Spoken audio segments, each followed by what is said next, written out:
invited to perform solo. I went for counseling. I had no idea how mental health worked. I was pretty much ignorant about mental health. Just the word mental has so much stigma around it that we often just make fun of people. Hey, are you a mental like or something like that?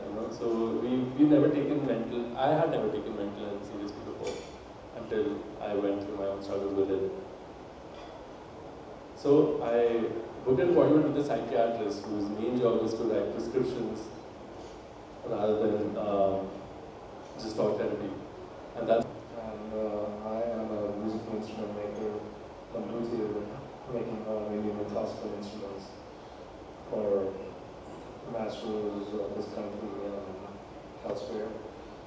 So I'm born in the family of Rikhiram, my grandfather, in 1920 when he established his business in Lahore, which was, part of Punjab before partition of India. So he migrated from Himachal.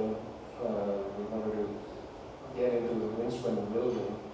So later then, he was one of the founders of Lahore Museum there. But then, the partition came here, and my father, Sharma, so he, took the legacy forward, and then after that, I, the burden of that whole empire came over to me, and so satisfying the musicians.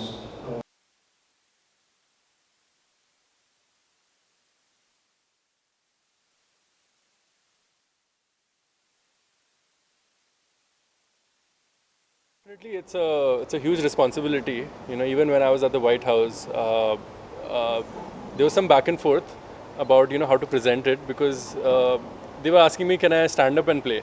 I was like, no, this is not how it happens. You need to have like a riser, we have to have a bench to perform the sitar, and because if we are presenting Indian classical music at that level, it has to be in the right manner, right? We have to present, because imagine all of the Americans thinking that you can stand up and play sitar, right? That would be wrong. So me being a student of Ravi Shankar ji, I have to be the right kind of ambassador for Indian classical musical presentation and experience. So it is a lot of pressure. It's not just my Guruji's legacy on my shoulder, there's also my family's legacy of making musical instruments and making better musical instruments. And that would be the expectation, like whatever instruments that he has made, I have to take it to the next level and make a lot better instruments. So often Guruji used to say, that I'm not going to live for much longer. He was 90 years at that time. He said, jitna bhi le sakte ho, whatever you can grasp, as soon as possible, just take it from me. And you have to take this legacy forward, because you're probably my last disciple. And you're the youngest one of all of them. So not only my legacy, but also your family's and your father's legacy you have to take forward. When I was young, I was just like, okay, Guruji, that's fine.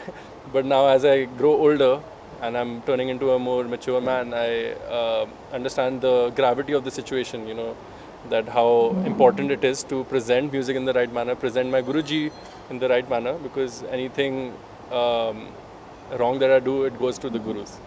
So that's what I say, if my music moves you, that the credit is all due to my Gurus. If I make any mistakes, that's on me. My Gurus are never wrong. Yeah.